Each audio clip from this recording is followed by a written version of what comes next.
This video is brought to you by the book Inflight Emergencies, a step-by-step guide to handling the unexpected. Inside the book, Jason shares his stories and dozens of others in addition to video from actual emergencies. Visit inflightemergencies.com to learn more and grab your copy.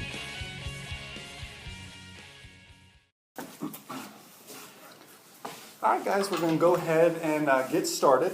Today we're talking about handling in-flight emergencies. So I'm going to share this with you guys. This is a presentation I've done literally all over the country. Some of you have the flyers about the Aviation Seminar at Sea. I've done it there. Sun and Fun, Oshkosh, AOPA Aviation Summit. Really highly sought after presentation. I'm really fortunate and excited to share it with you guys today.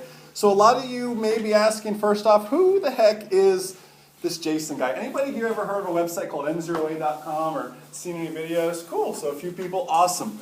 I run a flight training video blog called MzeroA.com. We were the first people to actually externally mount cameras on general aviation aircraft for the purpose of flight training. Really, really neat stuff. Just like the video clip you saw at the very beginning there. Really taking flight training to a new level and educating people via the internet, via YouTube, with those videos. Doing those videos led to us currently having the #1 rated online ground school. And that also led to over 6 best-selling books, 7 books in total, all books which are available here today. Pass your private and instrument pilot check rides, actual examiners' questions. I literally sat in on hundreds upon hundreds of check rides, wrote down every single question the examiners asked, the proper answers to those questions, and compiled it all into a book for you guys to enjoy.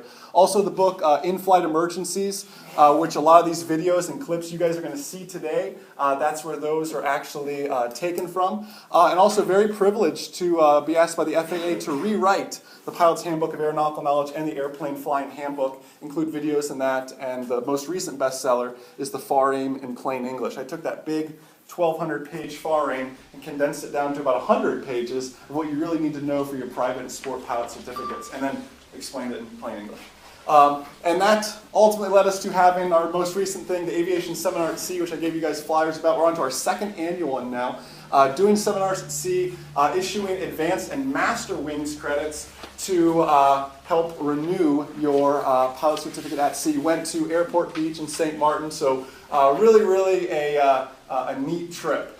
And of course, you're wondering, how the heck does Jason do all this stuff? Well, I couldn't do it without my wonderful support team. That's my lovely wife. Those are the goats. Now pay attention to this. The goats are Prop, Rudder, and Strut. And the dogs are Pedo and Magneto.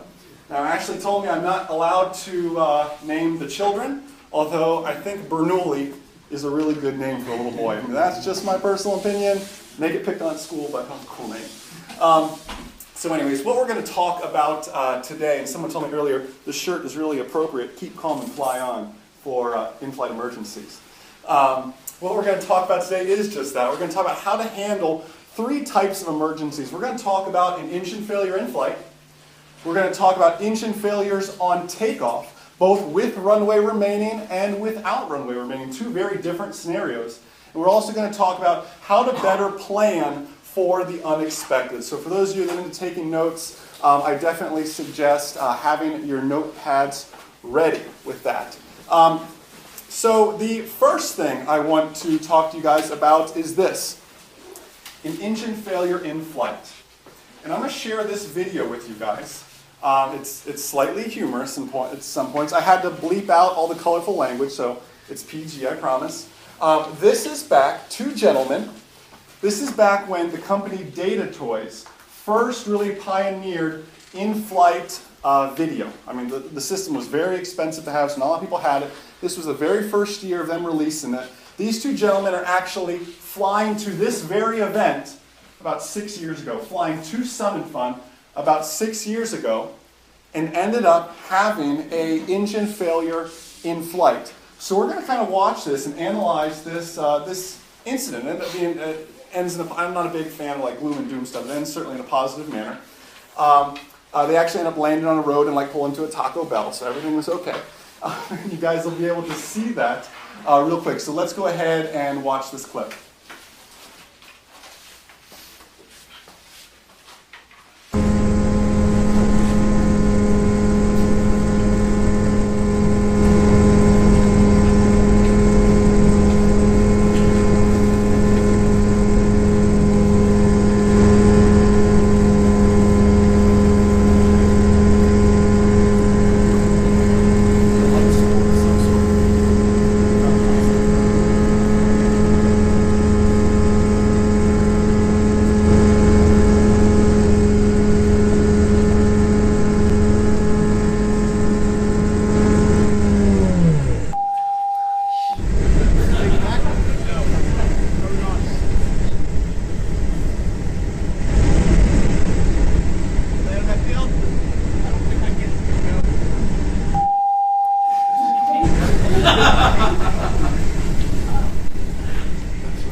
Taco Bell?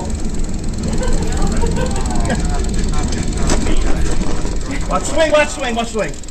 He's just worried about the wing more than anything. I just think we'll be on the ground at that point. An engine failure in flight. Again, just to bring this home, I mean, these are two people just trying to do what a lot of you guys do, and that's flying to Sun and Fun. I mean, really an interesting situation to see. I can't imagine they had called the police and said, hey, I'm at the Taco Bell in Winter Haven, and I need a tow truck. And this also brings up the other question, though, and this is debated a lot. If I was to land on a road, do I land with the traffic, like they did in that case? Do I land against the traffic? Anybody have any thoughts on that, by the way? With the traffic, against the traffic? With traffic? Yeah. I can see that. I can really see it going both ways. I mean, you're so fortunate. I mean, next time you're driving down the road, look up and just look at all the power lines. That sort of stuff. I mean, these people are so fortunate from that, and it's great that we can use this video, to share that kind of experience. Anybody ever heard of something called the ABCs of an emergency? Anybody ever heard of that? Chris, I know you've heard of that a whole lot. The ABCs of an emergency. If that engine were to quit, I mean, this is something these people effectively followed, although we don't see all of it. We know they had to have. The ABCs of an emergency, the A in our ABCs, the A stands for airspeed. You're exactly right. Airspeed is king. I did a presentation yesterday on the secret to perfect landings. We talked all about airspeed. Airspeed is king in this case. You're slow. You don't have that thrust. You need that airspeed. Yes, the engine quits. You know what? At that point, we're an expensive glider. I fully understand that. But let's not stall that airplane. Let's do whatever we can to bring that down as slowly and as safely as possible. So pitching for VG, our best glide speed, what's going to keep me aloft as long as possible to troubleshoot the issue, and what's going to allow me to travel the furthest. I'm not only going to pitch for it, I'm going to trim for it. Trim is a poor man's autopilot. I want to trim up for that thing so I can forget about airspeed, so I can focus on the B and the C of my acronym. The B stands for best landing area. You're exactly right. Now, this is what I want you guys to burn into your brain. I have thousands upon thousands of hours teaching students and doing in-flight emergency scenarios. I pull that throttle back. The first thing every student wants to do is they get tunnel vision. What's right out in front of me?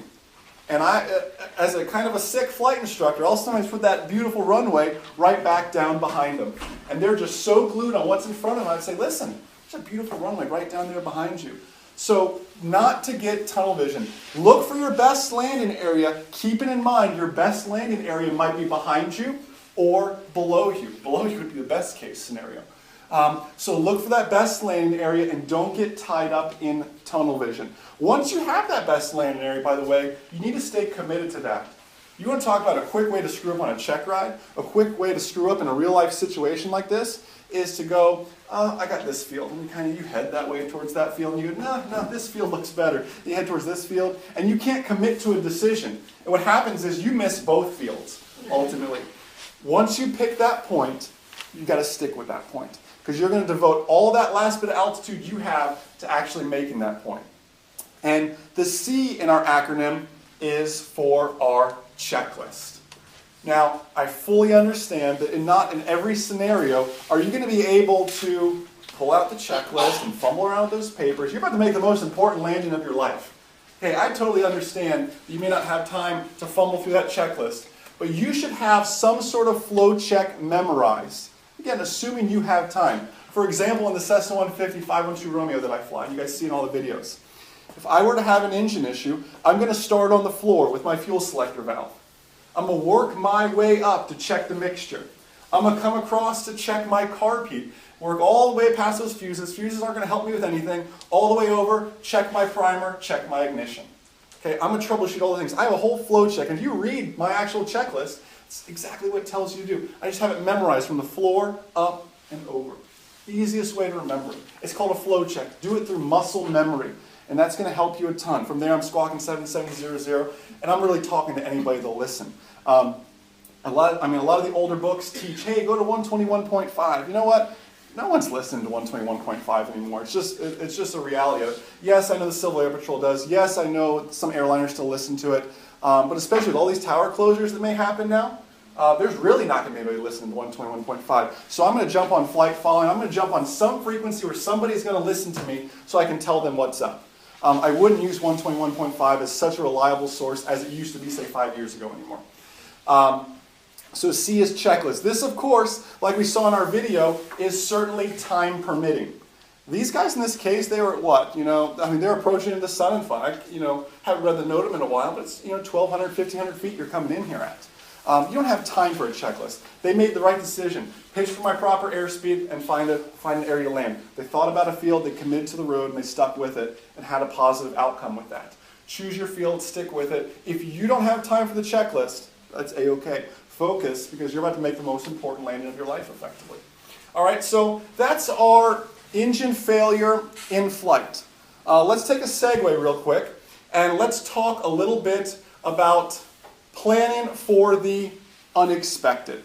By a show of hands, who airlined it in here? Who took an airliner to Sun and Fun? A few people? Okay. And I know we've all flown on airliners before. Who has, as a pilot, ever been sitting on that airliner, because we as pilots, we're not a very humble bunch sometimes, sitting in the back of that airliner thinking, if they came over the loudspeaker and said, are there any pilots on board? Any pilots to the front of the cabin, please? How many of us have really thought about that? And you're like, I think I could do that. I'd raise my hand. We all think about that. As pilots, we are a very cocky bunch. I don't know what's up with pilots. But we all have had that thought. Well, this is something that actually happened. It's about an 8-minute audio clip I'm going to share with you guys of a gentleman.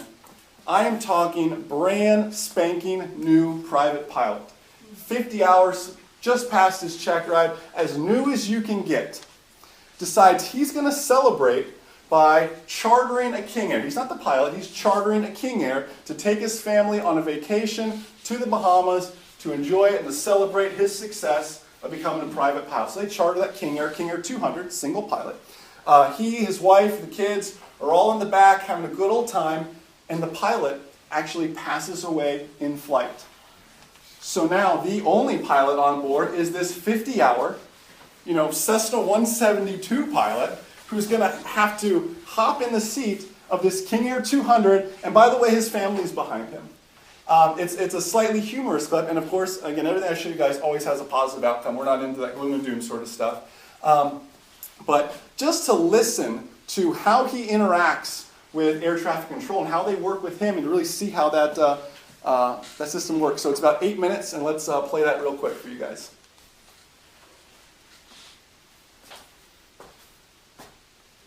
Air 44 Quebec, descend and maintain 4,000. Miami Center, King Air 559er Delta Whiskey. Air 559er Delta Whiskey, Miami Center, here's your loud and clear. How many? I got declared emergency. My pilot's unconscious. I need help up here. Air 559er Delta Whiskey, roger, and Stemella. 4 miles approach, 4 miles low, 724 line. 4 miles approach, 4 miles low. 4 miles approach, 4 miles low, 724 line emergency. 559er Delta Whiskey has an unconscious pilot. He needs help. You want me to put him back on you? Need help? Where's he going? He's just Air 559er Delta Whiskey, say your touches. I need to get this thing on the ground. I'm flying the King Air. Air 559er Delta Whiskey, I understand. Are you a pilot? Where's the pilot unconscious? My pilot's deceased. I'm a single engine pilot, low time. Miami 49. I need help.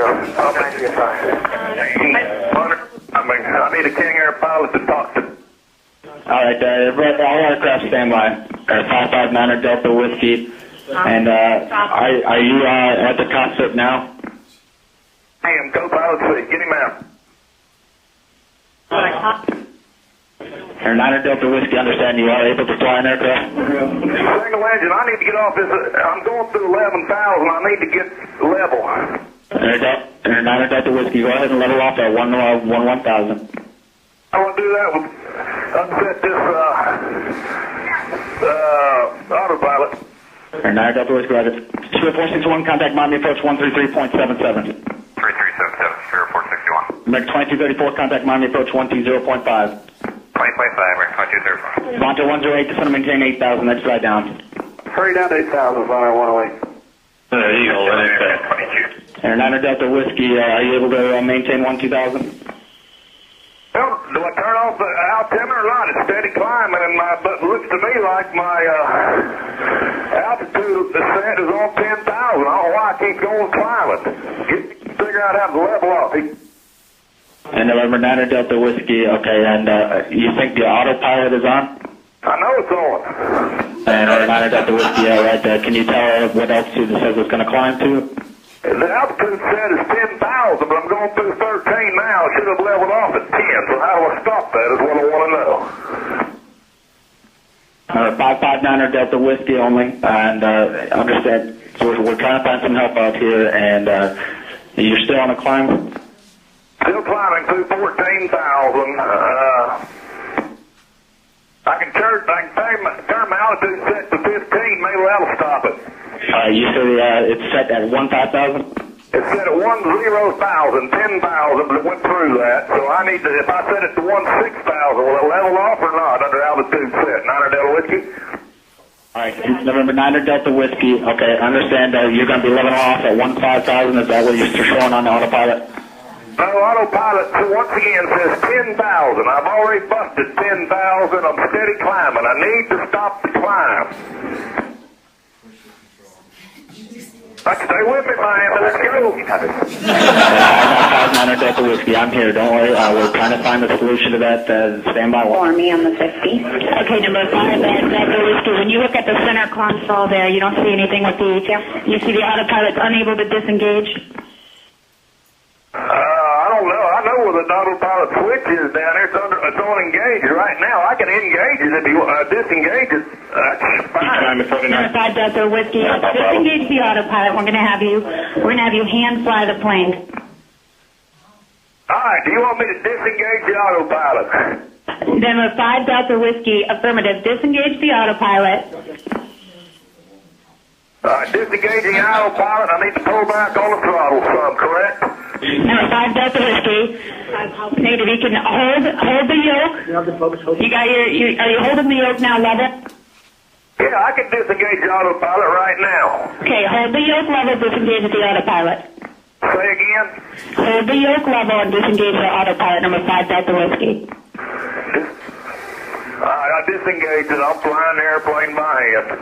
Okay, number 5 Delta Whiskey. And can you try my showing you now at 17,000. You find me the longest, widest runway you can, man. Roger. I'm going to try to keep you hold the plane level. You're doing pretty good, 17,200. Try to hold the plane now at 17,000. All right, 17.3 right now. Number 5 Delta Whiskey, Roger. Okay, number 9 Delta Whiskey, just so you know what we're doing here, we're going to get you down to 1,000. We're going to make you give you a turn to the west. We're going to hand you off to Fort Myers Approach, and they've got some controllers there that also have pilot experience, and they're going to talk you all the way in down to the landing there. Do you have any experience in a King Air? Negative. All right, number 5 Delta Whiskey, you're doing a real good job. Just keep you doing a very good holding your heading, a real nice descent there. You got me heading almost due north.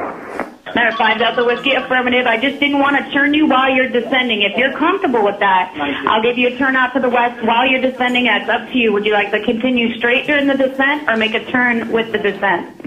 I can make a turn with the descent. I don't need any weather up here right now either, ma'am. Okay, I'm not showing any weather on my radar here, but I only show precipitation. But let me just make sure I confirm what you said. You said you'd like to make a turn to the left while you're descending? I can do that. Okay, number 5 Delta Whiskey, just a nice, easy turn to the left, whatever you're comfortable, real shallow, real gentle on the controls. You're going to turn left, fly a heading of about a 270 heading, and continue that descent down to 1,000, whatever you're comfortable with. Left 270 down to 1,000, King Air 9 Delta Whiskey. Number 9 Delta Whiskey, affirmative. All right, number 9 Delta Whiskey, you got any questions about what you're doing right now? Are you okay? Yeah, we're great. 9 Delta Whiskey. On that heading, you're doing well, and we'll level. It looks like you're just about level at 1,000 there, holding it well. And now, if you can, it's going to be 132.07. Will I push 2 to change that frequency? If you do have it set up in the second radio, sir? I do. Yep, you would switch to. So what I'm going to do, number 5 Delta Whiskey, is contact Fort Myers approach 132.07 by pushing 2. If you do not get them, just switch it again, and you'll be talking to me. Thanks. Number 5 Delta Whiskey, Roger.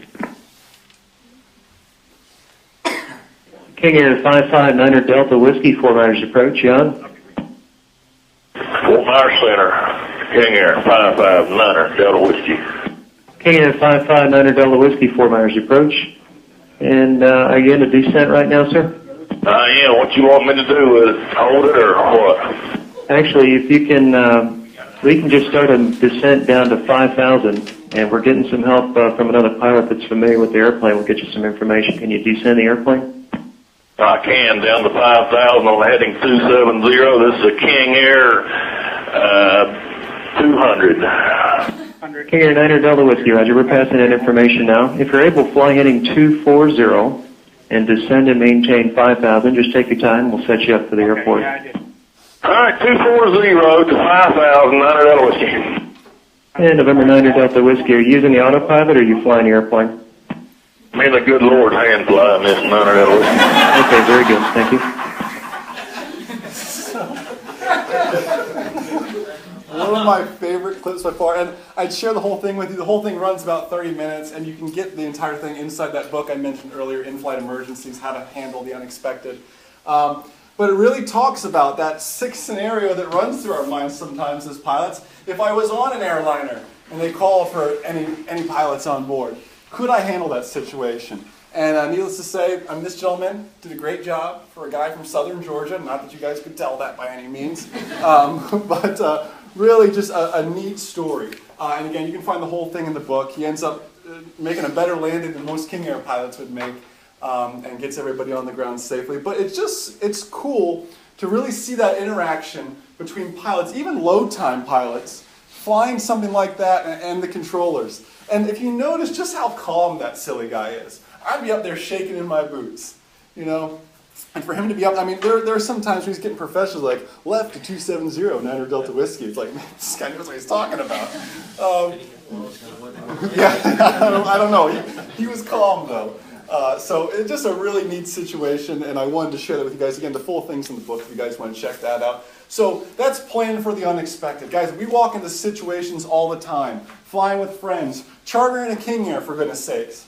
But you always need to be ready and always planning and prepared for that unexpected situation. So really the third and final thing I want to share with you guys is this, and really the one that needs the most attention, because this is a huge gotcha area for pilots. And it's the engine failure on takeoff. Again, you are, in this situation, you are low. You are slow. You are at a very high angle of attack, and you are the heaviest you are ever going to be throughout that entire flight during takeoff. So the two situations I want to run through with you guys are the first, with runway remaining. This really, if I was going to have an engine failure on takeoff, this is the preferred situation to have. I simply take off, I get a few hundred feet above the ground, the engine quits, I nose it back down and land safely. It sounds so easy. Has anybody ever actually practiced this? Literally find a 10,000-foot runway, you go out, you take off, get about 100 feet and pull that throttle back to idle. And what surprised you most about it when you did it? You have to immediately push. You're exactly right. Same thing? Yeah. Exactly right. You get up, you pull that throttle back to idle, and before that throttle hits idle, the stall warning horn's on. It's already on. You have to nose that thing down so much, almost to the point where your butt's leaving the seats, because you better be buckled in tight, to get down to even have a shot at making that runway. You have to think instantaneous. And I challenge each and every one of you here to go out, like this, the gentleman said in the clip before, find the longest, widest runway you can, and go out and practice something like that. You can do it, I prefer you do it from a full stop, take off, get to just 100 feet, and have an instructor or somebody smoothly bring that throttle back to idle. You will be shocked at how much, first off, pressure, and how quickly you have to push that nose over. And something every single takeoff you need to be ready for. We always talk about, a sterile cockpit, no talking about last night's football game, anything like that, no fuddling around with stuff, you're trying to set up your approach frequency as you're taking off. Just a little distraction like that can end up biting you in the butt. So I highly encourage you guys to get out there and practice an engine failure on takeoff with runway remain. Really the preferred situation, because the other one is this. It's without runway remain. And I have a clip of this actually. And when you run into a situation without runway remaining, they like to use the phrase, the impossible turn. It got that word impossible for a reason. What a lot of people think is, I take off, say I get to 500 feet, the engine quits. They think, well, I'll just come right back to where I came from and make that turn back around. But what people don't realize is, if I just made a 180-degree turn off the runway I just departed from, I'm just on a downwind at that point. You know, it really takes more like a 230, 240-degree turn to come all the way back around to make that. It's called the impossible turn for a reason. And what I teach is, if you're below 1,000 feet AGL, above ground level, you're going straight ahead. And it's just that simple. I'll give you like a 30-degree window. 30 degrees to my left, 30 degrees to my right, really to maneuver with. But I'm low, I'm slow, I'm the heaviest I'm going to be, I'm at a high angle of attack. Okay, those are 4 ingredients right there to a stall spin scenario, and now you want to add a turn to it? Let alone a pretty extreme turn, 230 degrees back around, just to try to make a piece of pavement, when in actuality, out in front of you may be a great field. One thing I do with my students is, we work with that. Hey, if we departed runway 28, where would we go if we had an engine flight? Well, Jason, there's a road right over here. Oh, there's that cow pasture right over here. Knowing where we're going to go before we ever depart that actual field. But I just want to beat it into your brains. Below 1,000 feet, you're going straight ahead. And what you'll see in this video clip, this is a gentleman who was about 1,500 feet AGL, flying a Mooney. Anybody who's flown a Mooney knows that when you take power away from a Mooney, it is a very expensive paperweight. At that point. It likes to fall out of the sky without that power. So this is a gentleman, this clip was actually taken from AOPA, who departed, got to about 1,500 feet, had an engine failure, and opted to come back. He made a good decision. 1,500 feet, I'm totally okay with that. But I want you to see, first of all, I want you to listen. Listen to the terrible noises this engine makes. Adding the noise, the gear warning horn, the stall warning horns going off. All this is playing into your mind as you're trying to make, yet again, the most important landing of your flying career. And then I want you to notice the bank angle and how much turn he has to make. He actually has to make 2 turns, because a 230-degree turn puts you on like a 45-degree angle, and then, by the way, I've got to square up with the runway again. You effectively make 2 turns. You make an S turn to come back around. So I want you guys to check out this clip real quick.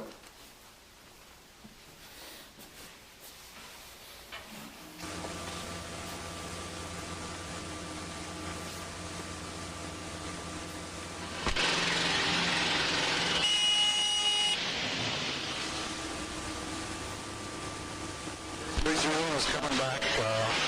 Something's going wrong with the engine. You just want to look 1, 2. We'll just pull it down wherever we can.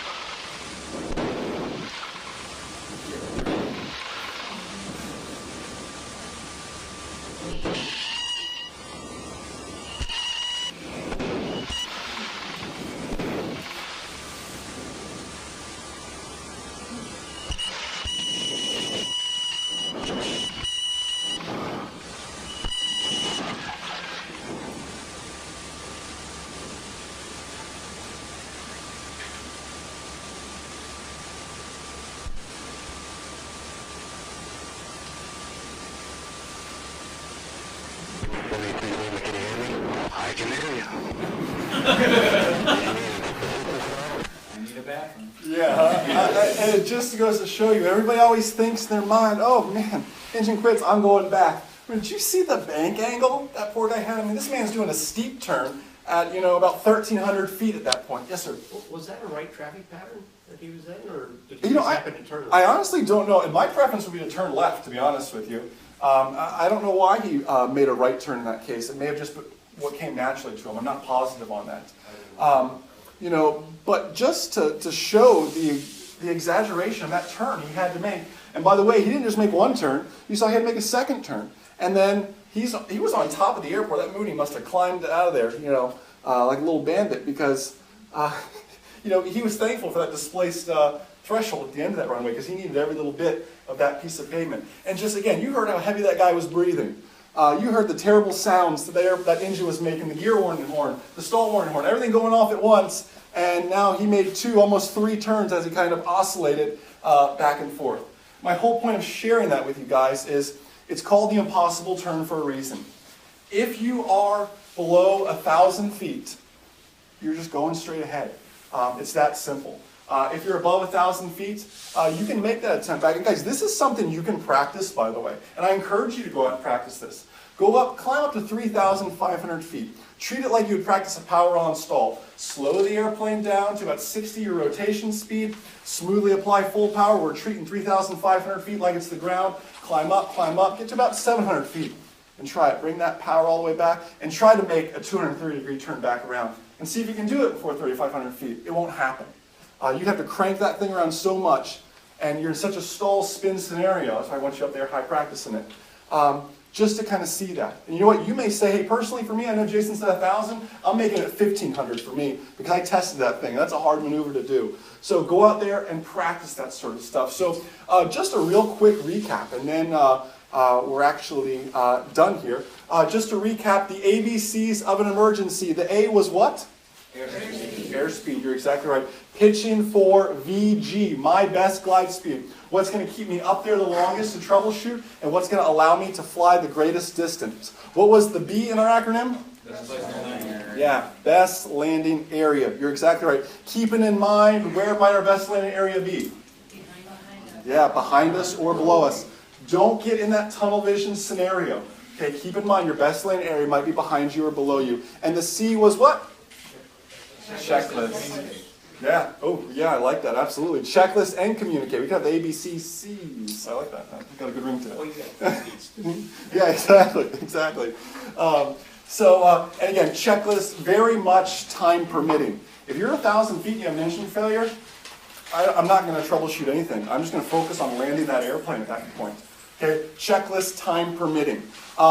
Always be prepared for the unexpected, like we learned from 9 Delta Whiskey. Guys, you never know what situations you're getting yourself into. You may think you're just going for lunch with your friend.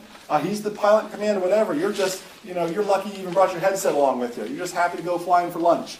Always be prepared for the unexpected. Never fall into that trap of complacency. And the last thing we shared was never attempt to turn back to the runway. The impossible turn below 1,000 feet AGL. AGL meaning above ground level. Guys, I hope you really enjoyed this. There are books available in the back, especially In-Flight Emergencies. Again, 3 of the clips I shared with you are from that book. There's dozens more for you guys to enjoy, so you can check those out. Everything is at a $20 Sun and Fun special. Most of these books are as high as $67 sometimes for some of the oral exam prep stuff. So now is your time to grab them. Also, before you guys go, something I'm very passionate about and now involved with. Actually, these shirts you see here are from a company called Pilot Life. You can visit mypilotlife.com. Just like the brand Tom's, the shoe company, you buy a pair of shoes, they give away a pair of shoes. You buy a t-shirt, all those funds go into aviation scholarships for youth to really jumpstart the future of aviation. So I encourage you guys to go check out mypilotlife.com and help those guys out and help out the future of aviation. So guys, that's all I have for you today. And the most important thing to remember is, that a good pilot is always learning. Have a great day, guys. See ya. I've enjoyed your work for years. Awesome. What's your name? Help me become a better pilot. Rick Levinson. Rick Levinson. 180 hours. Rick, your name rings a bell. Right off the email before? Probably.